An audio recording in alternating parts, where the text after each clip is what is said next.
Good morning, everyone. This is your boy Shine, and we will go ahead and get on with all the latest news. I think there's something really big coming from Anthony, but first we'll have to wait. We'll have to wait for everything else that is Manchester United versus Liverpool.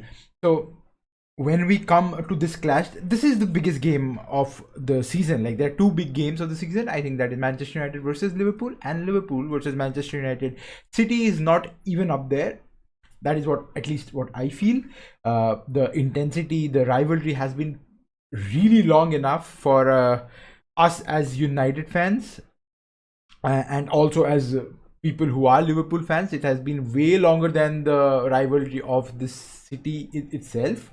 But so not but so we are definitely looking ahead for this game. And somewhere I do realize that this will be another loss for Manchester United, but there is some slight ray of hopes that is definitely coming in from what we saw Premier League teams do yesterday. We saw 3-0 thrashing of Chelsea, right? And in a game where everyone, all the football pundits, everyone across the world, whoever follows the Premier League or football or whatever, and they thought that Leeds will get a huge reality check on their hopes of being up in the league, of being contenders for playing in the Premier League in the next season, about the relegation battle and about a lot of other things. They went ahead and just stomped on Chelsea 3-0. Is that something you see every day? No, I think this is Leeds have won against Chelsea. I don't know for how long this result has never been there. I think Leeds beating Chelsea is a is way back in the history books. I don't even remember. I don't know actually. But I'm pretty sure Leeds 3 and Chelsea 0. You haven't seen that scoreline a lot in the storybooks, also in the history books. So after seeing that result, after seeing Brighton win away at West Ham 2-0, after seeing Newcastle playing like they're playing for the fucking lives, dude, like 3-3 with Man City. I mean, they were winning, they were cruising to 3-1, and then the champions that City are, the medal that the team holds, the team morale, everything that is about the team, the players, the coach, everything that they have, they somehow pulled it back to 3-3, and they were going to win it. There were a few chances missed by Haaland, there were a few half chances that were squandered by Gundogan. But at the end of the day, both of the teams will be satisfied that they at least got 1 point, because Newcastle would be very happy with that. But at the starting of the game, if you would have given Newcastle that 1 point, they would have happily taken it. But when the game started, Maximin and Trippier and Guimares, oh my god, they were excellent, phenomenal. So when we see games like this in the Premier League, we know that I think this is the toughest the Premier League has ever been. Every team can do the unthinkable and go ahead one more step out of their box and beat anyone on the given day. Newcastle very well would have beaten Man City if the cards would have been favored. But again, 50-50, 1 point each shared. That's enough to ask for the day. But Man City dropped points, Chelsea dropped points, West Ham were 2-0. That is too much. They were 2-0. They dropped points as well. So the only big six team that won are Arsenal and Tottenham. Even the Tottenham game was very close. Arsenal are on a different level right now. I'm sure they've got easy opponents, but when we look at the league in this season, no opponents are easy, dude. Like, but they're still playing really well. Like, they have a very strong chance, along with Tottenham, to do wonders this season. That is what I feel. But tonight, it's about Liverpool and Man United and Liverpool. Since it's an Old Trafford, we are coming back to the Makkah of football. And we want to start with the lineup. So there was a very interesting article that came out from Manchester Evening News, which I really want to put in front of you guys and show what they want to achieve with their formation and what their ideologies of formation is. They really wanted that, or they really focused on the part where since last time both Bruno and Eriksen started as defensive midfielders, right? That is what is written in their article, which their article, yeah. So this because Casemiro isn't there, right? So McTominay and Fred, they feel that McTominay and Fred will get one last game, and this one last game will be should be our one last defeat. That is what they feel, right? McTominay and Fred could be in line for one last dance. Eriksen and Bruno will fight for that attacking midfielder spot. I strongly disagree. McTominay and Fred do not deserve even 1/10 of a chance again. Even if they do, Ten Hag should not go ahead and start them.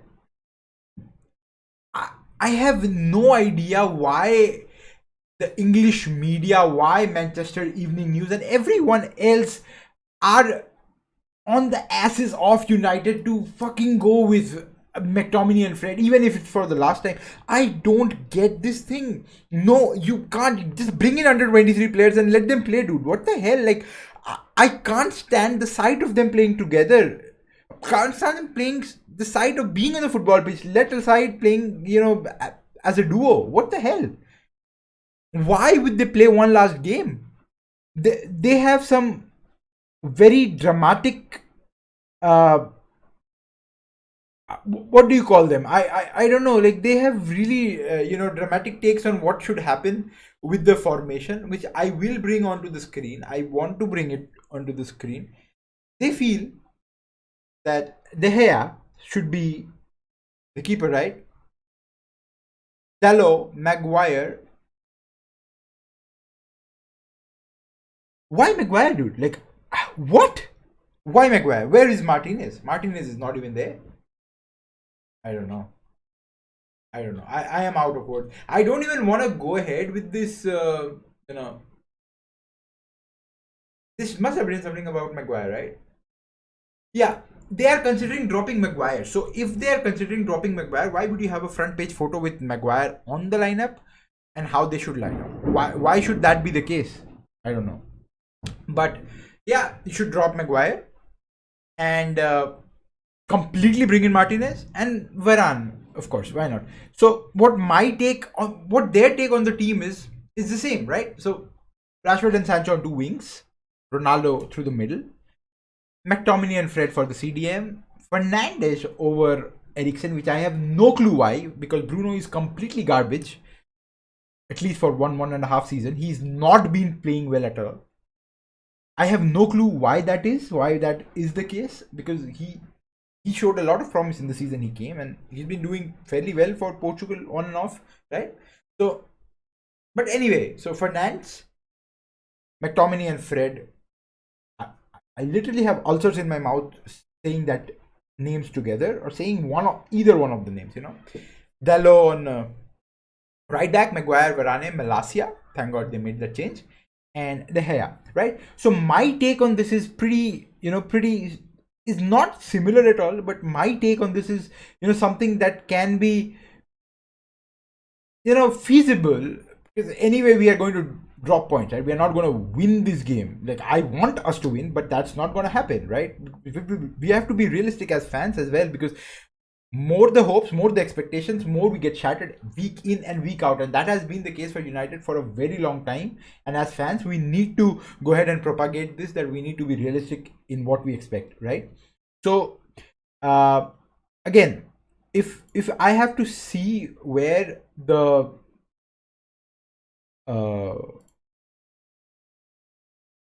things are right now, so I think somewhere here, right? This is what I feel with the team where it should be, right? I think there's no point going back five. If Ten Hag goes back five, that's a sign of retaliation. I don't think Ten Hag will ever do that. So back four with Malacia, the runs that he can make, can be pretty insane. He's very vocal. That is what I saw. He's very vocal. He cheers up the squad. He's very energetic on the field. So giving him his first start would not be a bad idea. That is what we agree with Manchester Evening News on that. Martinez 100%. Any given day, anyone in the Premier League, any defender, in that case, any fucking forward is better than Maguire on defense.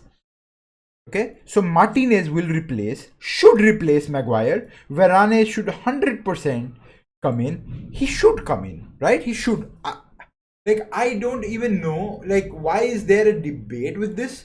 Why should there be a debate with this? I don't know. Martinez should be there. I don't think Varane should replace Martinez from the last game. Varane should replace, if anyone, that has to be Maguire. Dalot on the right, because we don't have a lot of right back options, and everything else right now that we have is not up to Premier League standards and whatever.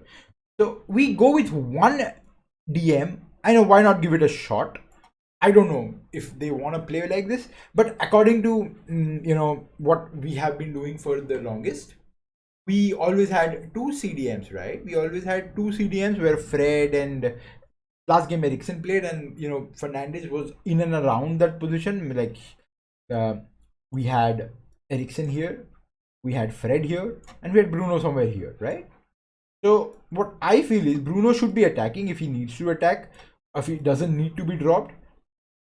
And I think they both can complement each other, a bit forward of the field, and maybe have a McTominay for the last time playing as a box to box or whatever. Because Fred, I don't know, he's a bit more, he is on the mobile side of the game. He's more flexible, he can travel more, he can do a lot of running, work rate is more than McTominay. But then the physical presence with Liverpool, I don't know if you need that, because Liverpool are not really good in the air per se. I mean, maybe they are. Van Dijk is really tall, right? But they don't do a lot of air ball. They rely on Salah, they rely on the through balls, they rely on the balls going directly on Salah's foot and then going back in the net. So Nunez is not there, so Jota is injured, so everything will somehow come down to Diaz and Salah, both of them on my fantasy team though, and Ronaldo as well. So I never dropped Ronaldo.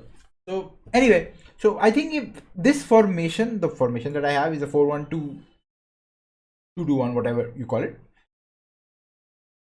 One last time, this might work, might not work. This is what my take on the formation is. But the player should not be, replaced with anything else.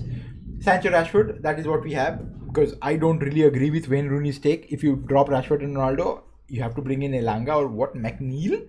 You bring McNeil, right? Because I'm pretty sure there is no one else that can Garnacho. And that's we're not doing that, right? We're not bringing in Garnacho, right? So give Donny some playtime. Maybe replace either one of Bruno or Eriksen with maybe, if we have to play a double CDM, maybe give Donny some time. Eriksen can play as a CAM, maybe he can have this position to himself. And we're all sorted, right? We are all sorted for the game, because this is the best possible lineup that we have. I'm sorry, not saying the best possible lineup in the world, but this is the best possible lineup that we have. We can go ahead and do this. We can do this, right? This is doable. Please, Ten Hag, please do this. Please don't let McTominay and Fred play together. Please don't let Bruno Fernandes actually come on the pitch from the tunnel at minute 0. Please don't let that happen, because we are tired. We are tired of Bruno failing in and out, and we are tired of seeing McTominay and Fred. Please do not let Maguire, oh my god, please do not let Maguire have the captaincy band anymore. One more game of Maguire and I'm gonna fucking trip, man. I'm gonna fucking trip. So this can work, it might not work, we might have a chance.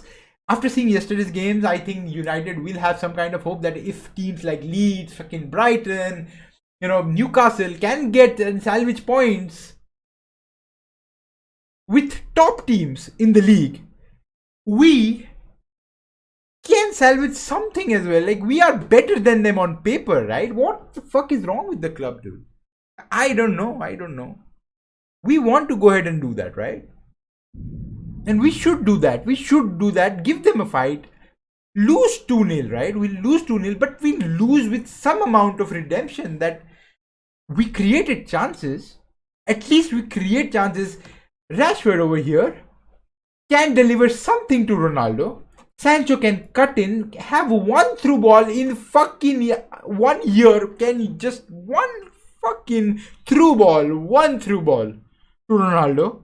Maybe he misses, maybe he scores, but just have that one delivery. Dalot is pretty garbage when it comes to delivery. That is what I have seen.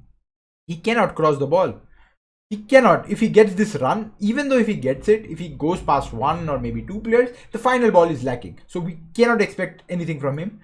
I don't know what Rashford is going to do, but I really hope that these, we don't really start Fernandes, Maguire, McTominay and Fred together. And definitely go and try the centre back duo of Varane and Martinez, right? Because we bought him for 55 million, not for him to sit on the bench. We bought Varane for similar amount, I think. What, 45 million? 30, whatever it is. He should not be on the bench. He's Champions League winners, and not just once he won it. Like, oh my god. If he wins any more, he might have more games in the Champions League than Maguire has. He might have more Champions League trophies than games that Maguire has in Champions League, right? He has Maguire has 10 games? I don't know. Sarcasm, but you get my point, right? So I think Martinez and Varane should start. Anyway, so this is what my take on the formation is.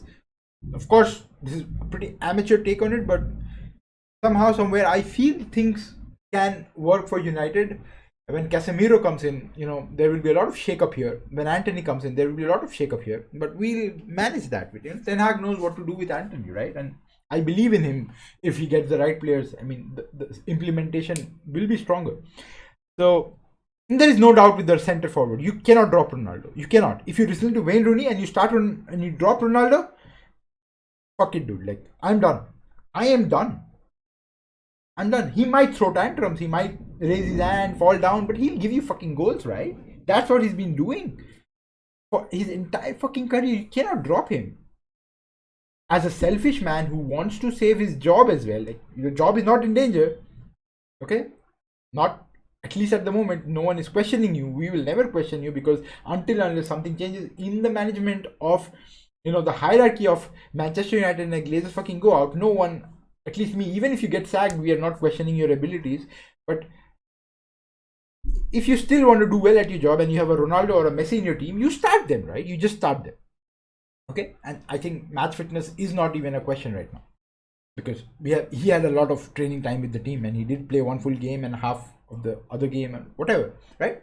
So this is what my take is. A recent news that is being coming in from Fabrizio Romano, not very long ago, just about less than an hour, that we are directly in contact with the agents of Antony. We are just sorting things out, I think, but the final decision will go to Ajax. But I am hoping that already Antony's camp is pushing the deal with Ajax. They want Ajax to consider whatever offer United, not whatever, we are throwing in 100 million, so it's not whatever, right? They want Ajax to consider it. We heard Ajax's coach Schroeder say that he wants Antony in his camp. They have already lost 5 or 6 top players. He doesn't wish to lose anymore. But Antony was dropped from the last game. He was dropped because he requested to not, be a part of it. He wants to be fit enough to perform for United. That is what the ideology behind being dropped was. So if that is the case, then they should go ahead and, take the 100 million. Build your squad, build a better team. I don't know, because they are selling. Then they will not keep Antony for more than a year, right? They will not do that. So 100 million, that's a lot of money for that. And Gakpo is also in touch with United, and according to the article, it has been more than 2 weeks now. So yes, they are in touch. They are in touch. 2 weeks. So I think both the signings can happen soon, really soon. I think before the Southampton game, and we just hope this entire the lineup of United changes, uh, barring a few here and there, and people get a chance to prove themselves because we need, and I say this with all my heart to players like Donny. You know, give him some game time, give him a surprise start. Maybe he can show you what he's got in him. I don't know. And drop players like Bruno for at least the time till he's again ready enough to perform. Because I don't hate Bruno. Come on, no one hates him, right? He's a good player. He's a nice player. He's not as garbage as Tomini or Fred, but he's good, right? So give him some time. Give Donny some time. Give Bruno some off time from the pitch. Let him work on himself, and then bring him back. That is what my opinions are. Not that it matters, but again, as a fan, my work is to voice my opinions, and that's what I'm doing.